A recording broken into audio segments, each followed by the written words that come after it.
ourselves, the human beings, a moving museum. And we know that what is museum?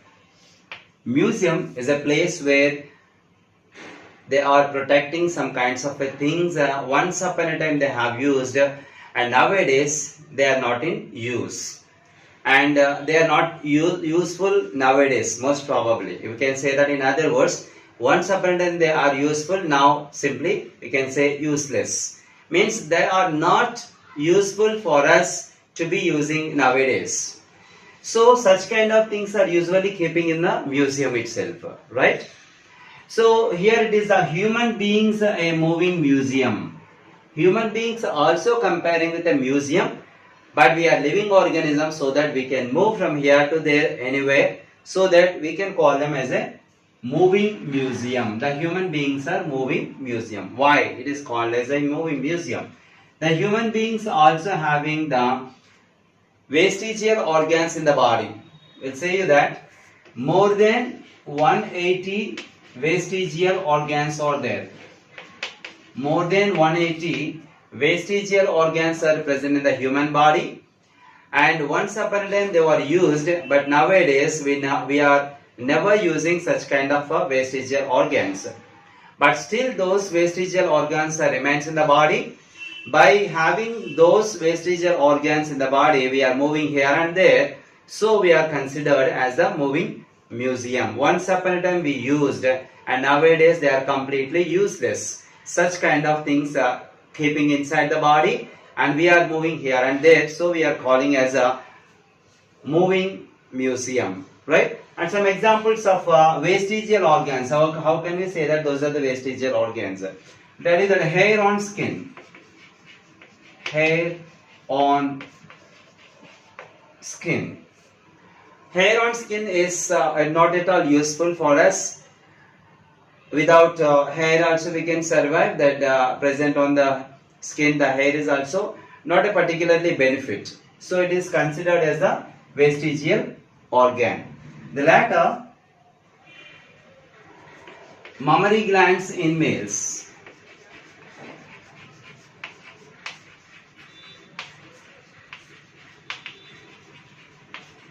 Mammary glands in males. Usually in the living organisms, most probably 99% of organisms, they are taking care about their young ones, mothers only and females only. And females only feeding the milk to their babies during the development and growth of an organisms. But in higher organisms, including the placental mammals, the mammary glands are also present in males, but they are not in use. So this is also one of the vestigial organ. Later, external ear pinna.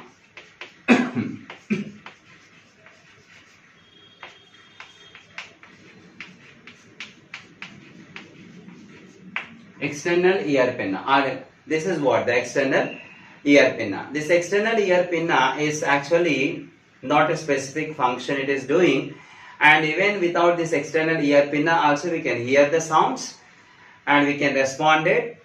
So that this is not much of useful to the human beings. It's only for the purpose of the glamour, and without the ears we can't see the faces properly. So it's not so good. It's looking little ugly.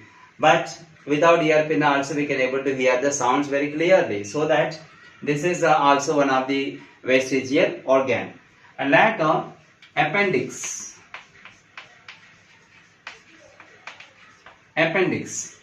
Appendix is the small finger-like projection where small intestine is connected to the large intestine. Usually it contains a bacteria which can able to digest the cellulose present in the food.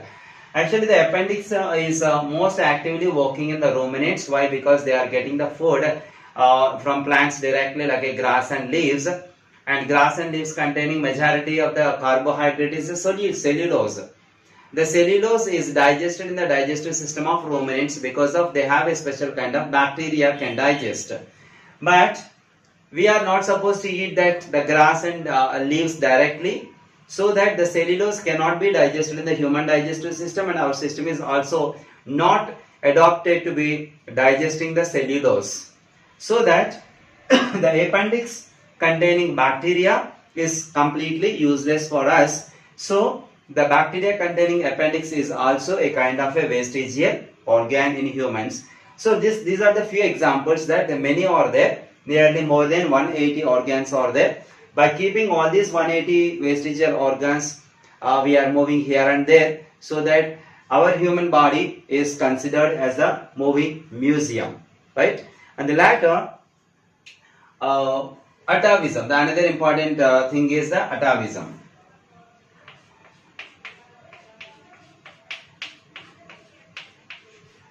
Atavism in the sense of these vestigial organs present in the human body suddenly or abruptly exposed in the generations.